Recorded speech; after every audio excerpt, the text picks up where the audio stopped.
CPIM की, और उन्होंने आपके ऊपर बड़े गंभीर आरोप लगाए हैं, और क्या कहना चाहेंगे इन आरोपों को लेकर जो आप पर लगा रहे हैं सीपीआईएम?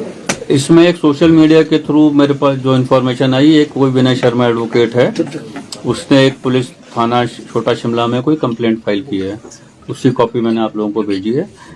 उसमें उसने जो एलिगेशन लगाए हैं कि मैंने एक 3 एकड़ लैंड जो है वो किसी से ब्राइब के तौर पे ली है, यही मोटे तौर पे उसका एलिगेशन है।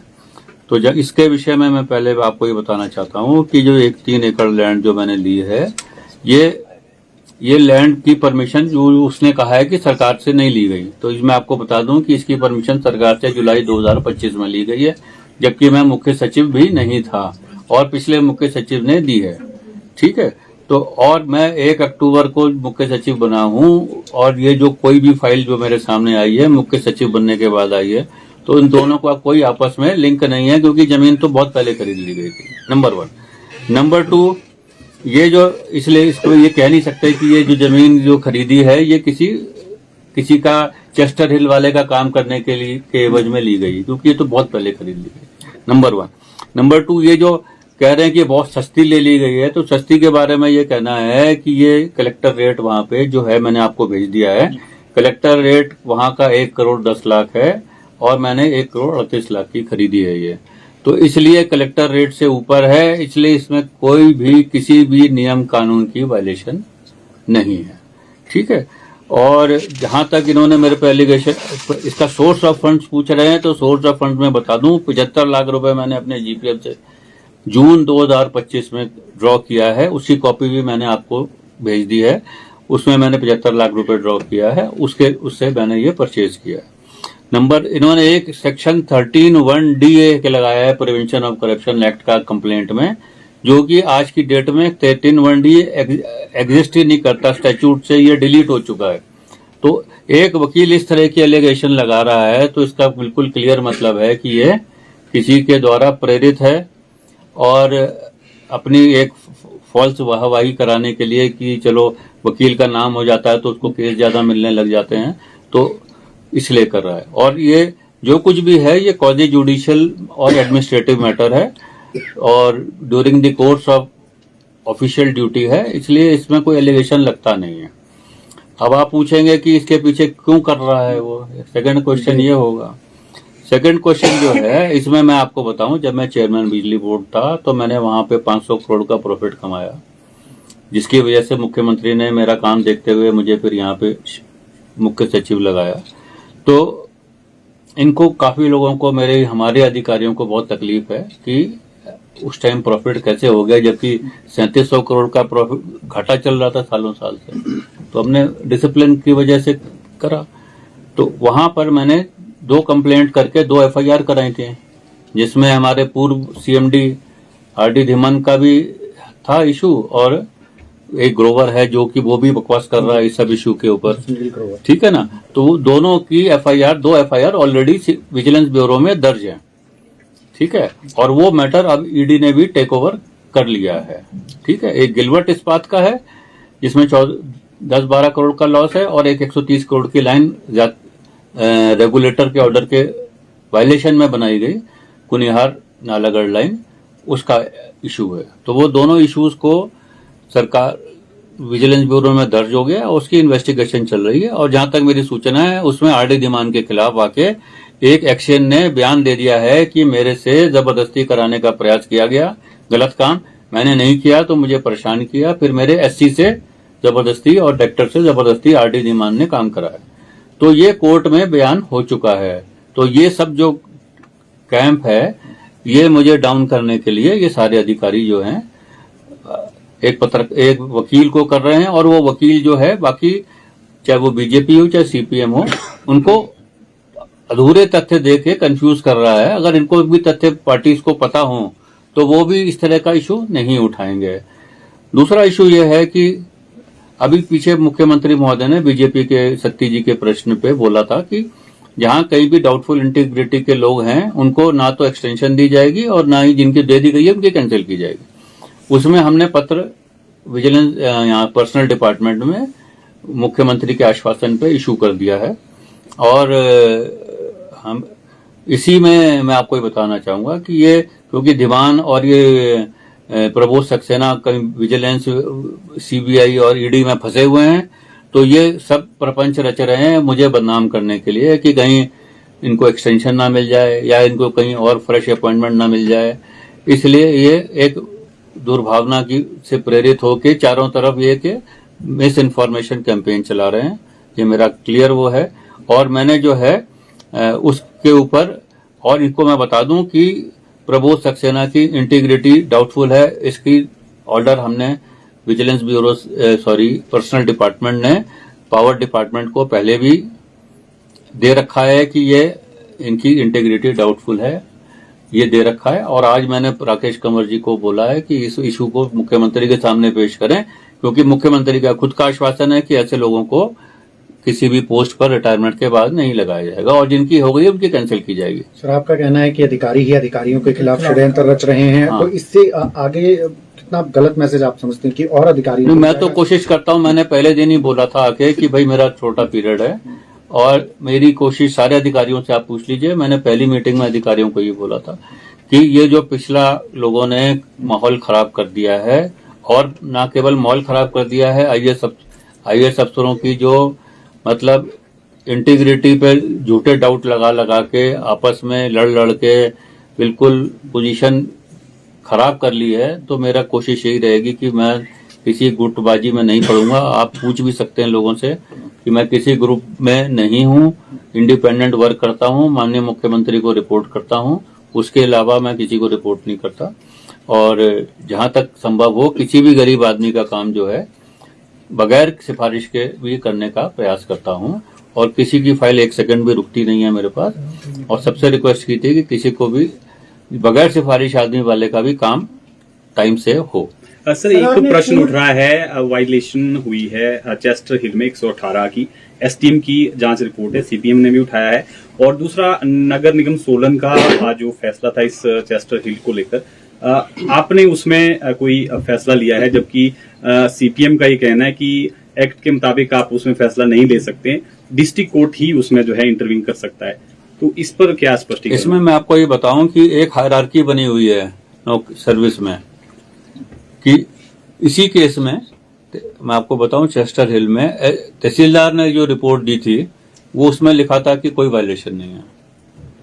हायर अथॉरिटी को उसको ओवररूल उसको का व्यू डिफरेंट हो सकता है किसी भी इशू पे। एसडीएम का व्यू ये था कि तहसीलदार की रिपोर्ट गलत है, यही है ना। तो उसने कहा कि नहीं, केस मतलब की वायलेशन हुई है। अब tenancy and land reforms act में कॉम्पिटेंट अथॉरिटी कौन है इसको फैसला करने की? वो है डिप्टी कमिश्नर, और वो एक क्वाजी जुडिशियल फ्रेमवर्क में इसको डिसाइड करता है। सरकार के पास ये इशू आया, सरकार ने, मैंने ऑब्जर्वेशन दी, वो मेरी ऑब्जर्वेशन भी डीसी को मैंने भेजी है, उस पर कोई फैसला नहीं किया है। डिसाइडिंग अथॉरिटी डिप्टी कमिश्नर है और उसकी भी अपीलेट अथॉरिटीज हैं। डीसी का ऑर्डर अगर किसी कोई ग्रीवांस है तो वो कमिश्नर के पास जाएगा, फिर एफसी के पास जाएगा, फिर हाई कोर्ट में जाएगा या फिर सुप्रीम कोर्ट में जाएगा। तो मेरी कोई अगर कोई ऑब्जर्वेशन है, आप अगर चिटपत्र को पढ़ेंगे जो मैंने भेजा है, जो उसने कागज लगाए हैं कंप्लेनेंट ने, उसमें भी मैंने ऑब्जर्वेशन दी है, कोई मैंने फैसला नहीं, ये नहीं बोला डीसी को कि आप इसको कंक्लूड कर दो। तो ये हायरार्की है, हर आदमी का लीगल व्यू अपनी नॉलेज के हिसाब से होता है। और कोई भी हायर अथॉरिटी अगर इस तरह से देखें तो जितने भी ऑर्डर हाई कोर्ट या डिस्ट्रिक्ट कोर्ट अपने लोअर कोर्ट्स के सेट असाइड करती है, तो यूं तो एलिगेशन हर ऑर्डर पे लग जाएगा कि जी इन्होंने एक्सटेनियस कंसिडरेशन से किया है।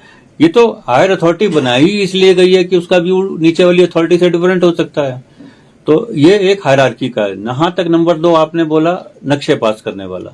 नक्शे पास करने वाला जो इशू है ये मेरे से मच पहले से चल रहा था और ये चल रहा था। ये इस पे फैसला मेरे देवेश कुमार जी ने किया था और देवेश कुमार जी का फैसला कमिश्नर ने वायलेट किया, उसको रिटन ऑर्डर को मानने से इनकार कर दिया। तो इसलिए वो पार्टी फिर मेरे पास आई कि भाई देवेश कुमार जी का ऑर्डर या तो चैलेंज होना चाहिए हाई कोर्ट में या फिर मानना पड़ेगा कमिश्नर को। 2 ही सोल्यूशन है उसके पास। वो ये नहीं कह सकती लेडी कि वो मैं इसको नहीं मानूंगी।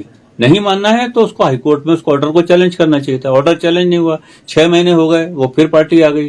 तो हमने तो यही बोला कि जो पीछे देवेश कुमार जी ने ऑर्डर किया था उसको आपको मानना पड़ेगा। तो देवेश कुमार जी के ऑर्डर को हमने उसको कहा इम्प्लीमेंट करने के लिए।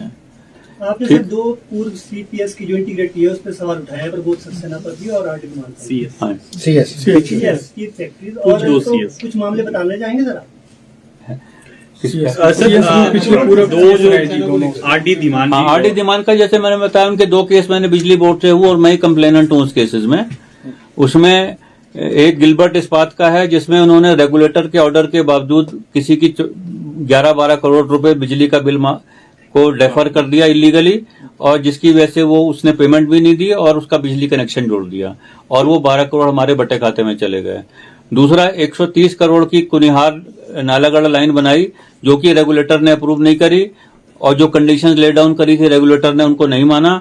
उससे क्या हुआ कि वो गलत बन गई, इसकी आवश्यकता नहीं थी, और जिसके कारण हमको उसका बिजली बोर्ड को उसका जो खर्चा हमको अलाउ नहीं किया गया, जिससे कि बिजली हमको महंगी जो हमारे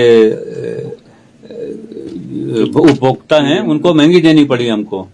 तो इससे रेगुलेटर का ऑर्डर बिजली बोर्ड पर बाध्य है, और नहीं तो फिर हमको अपने खर्चे से डालना पड़ता है और वो उसका खर्चा नुकसान में जाता है बिजली बोर्ड के। हमारा बिजली बोर्ड का नुकसान का कारण इस तरह के डिसीजन था। पिछले साल जो हमने किया, हमने रेगुलेटर से जो ऑर्डर करा के ही अब खर्चे किए, तो हमको उसका कंपनसेशन मिला और जिसकी वजह से हमको प्रॉफिट हुआ जब तक मैं रहा। तो ये इशू है। प्रबोध सक्सेना का तो केस सीबीआई में चल ही रहा है, उसको प्रोसिक्यूशन सैंक्शन इशूड है भारत सरकार द्वारा। 330 करोड़ का मसला है, प्रोसिक्यूशन सैंक्शन इशूड है, उसकी इंटीग्रिटी डाउटफुल है। पर्सनल डिपार्टमेंट ने भी उसकी इंटीग्रिटी यहां से डाउटफुल की हुई है। उसके पेंशन के पेपर भी उसकी प्रोविजनल उसकी पेंशन नहीं बन पाई है अभी तक, डिस्पाइट उसने कहीं कहीं से प्रेशर डाला हुआ है, उसके बावजूद भी पेंशन नहीं बन पाई है। अब उसकी जो अपॉइंटमेंट हुई है वो उसके बारे में सीएम साहब ने बोला कि इस तरह के जो इरेगुलर डाउटफुल इंटीग्रिटी वालों की होगी उनको कैंसिल किए जाएंगे। तो उस पर माननीय मुख्यमंत्री जी को यानी उन पर भी एक्शन होगा है, यानी उन पर भी उन पर होना चाहिए। अब ये तो मुख्यमंत्री जी देंगे, और विपक्ष वाले जो और सीपीएम वाले और ये बीजेपी वाले को सीएम साहब ने उस दिन बोला था हाउस में, आप लोग भी थे, मैं भी था, कि आप मुझे कोई भी नाम इस तरह का देंगे कि जिसकी इंटीग्रिटी डाउटफुल है और जिसको मैंने एक्सटेंशन गलती से दे दी है, अगर आप मुझे बताएंगे तो मैं तुरंत क्वेश कर दूंगा उसको। लेकिन मेरे हिसाब से अभी तक तो बीजेपी वालों ने माननीय मुख्यमंत्री को इनका केस नहीं भेजा है। अगर वो बीजेपी वाले मेरे पे उंगली उठा रहे हैं तो सत्ती जी ने ही ये प्रश्न उठाया था, उसी के जवाब में मुख्यमंत्री ने कहा था। सत्ती जी ने मेरे खिलाफ, तो मुझे उम्मीद है कि वहां पर ये सत्ती जी उनका नाम भेजेंगे प्रबोध सक्सेना का मुख्यमंत्री को पत्र लिख के, अगर लिख देंगे तो माननीय मुख्यमंत्री जी कार्रवाई करेंगे। और संजय जी, आपने सरकार के 2 महत्वपूर्ण पदों पर रहे अधिकारियों का नाम लिया है, हाँ। ऐसे में आपको मुख्यमंत्री की जो मंशा है उस पर डाउट है, क्योंकि दोनों अधिकारियों को मुख्यमंत्री ने प्राइम पोस्टिंग्स दी है, अब प्रबोध सक्सेना को भी। और मुख्यमंत्री जी को पूरी डिटेल लीगल नॉलेज नहीं होती, मतलब इतनी गहराई से नॉलेज नहीं होती है किसी फैक्ट की, और वो पिछले जो मुख्य सचिव थे ना तो उन्होंने आरडी धीमान के बारे में फाइल पर ऐसी चीजों को लाया और ना ही अपने केस में लाया। तो ये तो खुद भी कॉन्शियस होती है एक अधिकारी की कि वो मुख्यमंत्री को जब ऐसे अपॉइंटमेंट ला रहा है तो फाइल पे लाए, उसको फिर मानना ना मानना तो मुख्यमंत्री को ओवररूल करने की पावर तो हर चीज में होती है, पर मुख्यमंत्री को बताओगे ही नहीं नियम कानून। नियम कानून पढ़ने का तो काम हमारा है। नियम कानून अगर तो मुख्यमंत्री की थोड़ा ना डोमेन का है, अगर तो हम एडवाइजर हैं सरकार के, हम नियम से बताएंगे ना कि क्या मतलब अधिकारियों को हमको नॉलेज में ही नहीं लाए, उनको बताया ही नहीं। आप टेकअप करेंगे मुख्यमंत्री से? मैंने राकेश कंवर जी को ये भेज दिया है कि इसकी कैंसिल की जाए, ये इशू मुख्यमंत्री के सामने लाया जाए। यहाँ तक प्रबोध सक्सेना का इशू है, क्योंकि अभी लेटेस्ट चिट्ठी निकाली है हमने, मैंने आपको भेज, लेटेस्ट चिट्ठी आई है ये हमारी। अभी हमने 5 मुख्यमंत्री के आश्वासन के बाद, मैंने 18 तारीख को मुख्यमंत्री जी ने आश्वासन दिया था, उसके 1 आध दिन के बाद हमने दिया है। लेटर इशू हो गया पर्सनल डिपार्टमेंट से, तो अब उनके सीएम साहब क्योंकि बिजी हैं ये है, और अब ये लोग भी मतलब अब मैं क्या बोलूं इसमें, मतलब कि तो बिल्कुल वेस्टेड इंटरेस्ट से एक वकील को, और वकील भी ऐसे सेक्शन लगा रहा है जो कि स्टैट्यूट का पार्ट ही नहीं है, अबॉलिश हो गया है 2018 में, वो सेक्शन के तहत कार्रवाई करने के लिए भेज रहा है। तो बस ये है कि चीप पब्लिसिटी और बदनाम करना, ताकि इनके इनके खिलाफ अभी आप कोई मानहानि का या इस तरह ये अभी करेंगे, इसके लिए बहुत टाइम अवेलेबल है मेरे पास, ठीक है सर। है ना। इसके लिए टाइम की कोई सीमा नहीं है, 1 साल का टाइम होता है इसको करने के लिए, अप्रोप्रिएट टाइम पर करेंगे। पर यह है कि भ्रामक जो है ये इसलिए बोलना, मुझे मजबूरी में बोलना पड़ा कि ये पॉलिटिकल पार्टीज को मिसलीड कर रहे हैं, ऑपोजिशन को मिसलीड कर रहे हैं, आम जनता को मिसलीड कर रहे हैं। तो ये उनकी नॉलेज में होना चाहिए, क्योंकि अगर सीपीएम को भी ये सारी चीजें पता चल जाएंगी तो वो भी इस तरह का इशू नहीं उठाएंगे। कोई उनको मेरे से तो कोई दुश्मनी तो है नहीं, उनको गलत फीड कर दिया तो उन्होंने भी गलत चीज उठा दी है। देखने में तो ऐसा लगता है ना कि क्योंकि ये 1600 करोड़ का नाम ऐसा ले लेते हैं तो हर आदमी को ध्यान अट्रैक्ट करता है ना, वो ऐसा है ना, ठीक है ना। और जो दूसरा जो है, और हाँ एक चीज और बोलनी थी, ये जो लैंड डील के बारे में जिसके बारे में बोल रहे हैं, मुझे ज्यादा डिटेल नहीं पता इसके बारे में, लेकिन ये लैंड डील जो हुई है बहुत साल पहले की है, जो इन्होंने करी है चेस्टर हिल वालों ने। इसमें तो तब मैं ना मैं कहीं रेवेन्यू में था, ना मैं कहीं था, मैं तो कहीं एनिमल हस्बेंड्री वगैरह में पड़ा हुआ था, ठीक है ना। तो इसमें मेरा क्या रोल हो सकता है, ठीक है ना। तो उस समय अगर इन्होंने कोई गलती की है तो वो डीसी साहब देख रहे हैं, डीसी साहब अपनी इंक्वायरी कर रहे हैं। मैं आपको बिल्कुल क्लियर बता दूं, ये जो कहा जा रहा है कि डीसी को रोका जा रहा है, ऐसा नहीं है। डीसी भी नियमों से बंधे हुए हैं, डीसी अपनी कार्रवाई इंक्वायरी कर रहे हैं, और उसकी क्या अपीलेट चैनल है वो मैंने आपको बताया। उसके ऑर्डर का फिर कमिश्नर, एफसी अपील, और फिर हाई कोर्ट, सुप्रीम कोर्ट, तो पूरे 5 चैनल हैं इसके अंदर, ठीक है ना। और ये रेरा से अप्रूव्ड है, बाल्दी साहब ने इसको अप्रूव किया हुआ है। तो ये बाल्दी साहब से भी पूछा जाना चाहिए कि ये जब अगर इतनी हेरा फेरी थी और ये जॉइंट एग्रीमेंट वगैरह वगैरह इस तरह के थे, तो ये रेरा से ये अप्रूव कैसे हुआ ये, ठीक है ना। यानी उन पर भी प्रश्न चिन्ह। बिल्कुल, अगर ये गलत है, अगर इनके एलिगेशन सही हैं, मेरे तो मैंने बता दिया कि बिल्कुल, मेरा तो एक बार मेरे पास 1 दिन के लिए फाइल आई है सिर्फ। ये नक्शों का इशू जो है मैंने आपको बताया, ये तो पहले से ही ऑर्डर मेरे से ज्वाइन करने से पहले ही देवेश कुमार जी ने कर दिया था। अब देवेश कुमार जी का ऑर्डर है वो खड़ा है, क्योंकि हाईकोर्ट ने उसको क्वेश्चन नहीं किया है। तो इनकी अगर तो कमिश्नर को या तो माने या कोई चैलेंज करे। जब उसने चैलेंज नहीं किया तो उसको मानना पड़ेगा। तो जब वो नहीं मान रही है तो फिर वो पार्टी आई, तो हमने फिर उसको बोला कि जी देवेश कुमार जी ने बोला है, उसको आपको मानो उस ऑर्डर को। बात